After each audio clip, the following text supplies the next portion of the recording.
네, 110억 원대 뇌물수수 혐의 등을 받는 이명박 전 대통령이 구속 상태로 재판에 넘겨졌습니다. 이로써 이 전 대통령은 헌정사상 4번째로 형사사건 피고인으로 추락하는 불명예를 안게 됐습니다. 김민혜 기자의 보도입니다.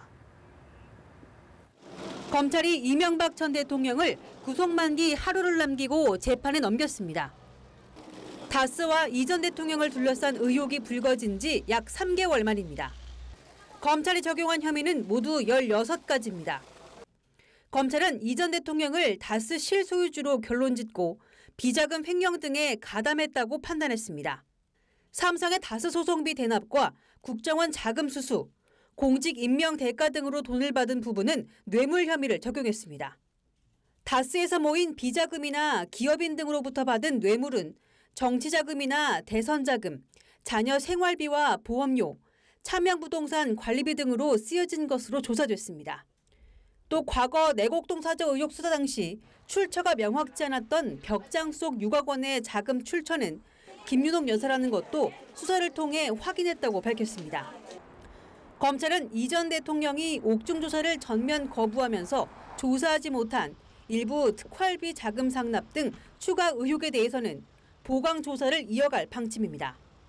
또 이 전 대통령 범행에 가담한 일가 등 관계자들 역시 수사가 마무리되는 대로 사법 처리 방향을 결정할 계획입니다.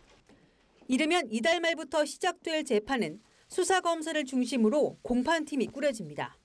검찰은 공소유지 전담팀을 구성하여 죄에 합당한 판결이 선고될 수 있도록 최선을 다하겠습니다. 퇴임 5년 만에 형사사건의 피고인으로 추락한 이 전 대통령. 부패 혐의로 법의 심판을 받게 되며 헌정사의 비극으로 남게 됐습니다. 연합뉴스TV 김민혜입니다. 이명박 전 대통령은 검찰의 중간 수사 결과에 강력 반발했습니다. 페이스북에 올린 글을 통해 짜맞추기식 표적 수사라며 자유주의를 와해하려는 의도라고 비판했습니다. 최덕재 기자의 보도입니다. 구속된 뒤 검찰 조사를 거부해온 이명박 전 대통령. 검찰이 중간 수사 결과를 발표한 직후 페이스북을 통해 공식 입장을 밝혔습니다.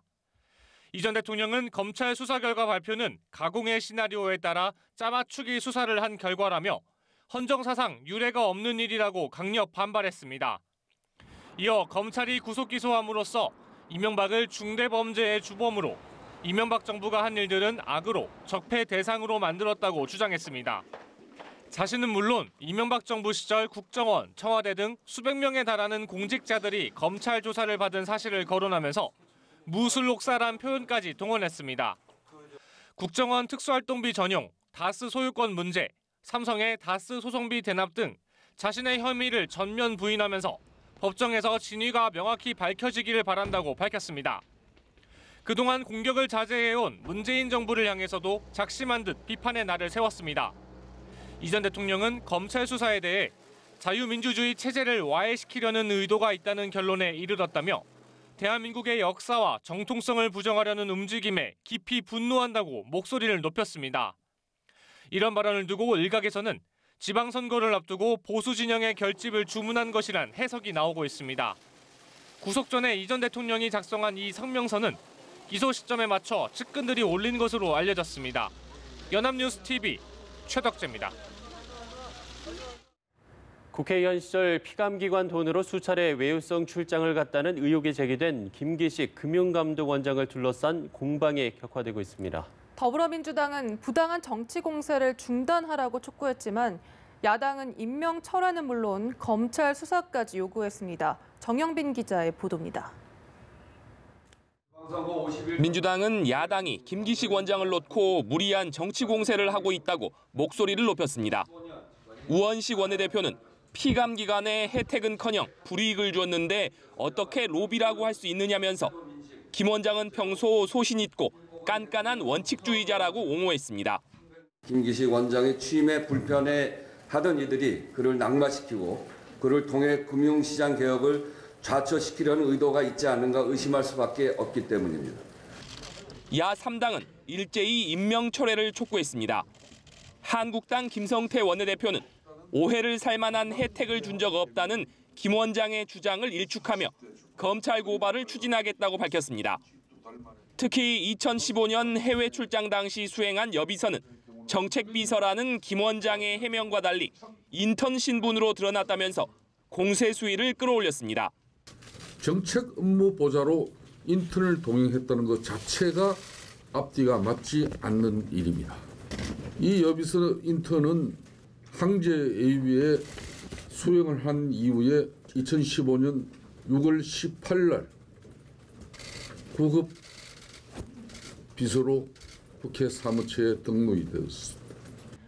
바른미래당 유승민 공동대표도 김 원장은 부패한 인사라면서 검찰 수사를 촉구했고 민주평화당 조배숙 대표 역시 적폐청산 차원에서 법적 처벌을 검토해야 한다고 강조했습니다. 연합뉴스TV 정영빈입니다.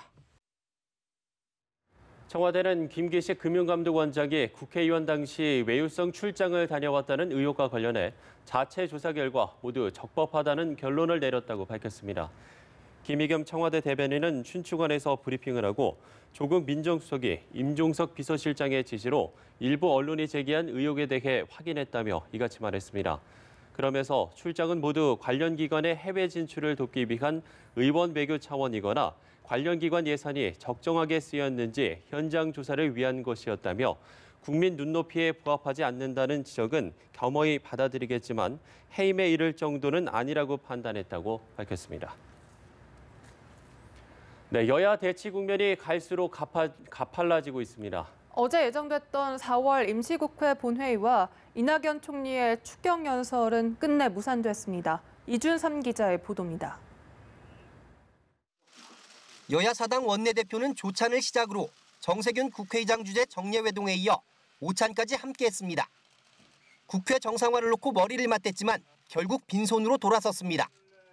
여야 사당 원내대표는 개헌의 핵심 쟁점을 놓고 기존 입장을 반복했고 특히 민주당과 한국당은 방송법 개정안을 놓고 정면 충돌했습니다.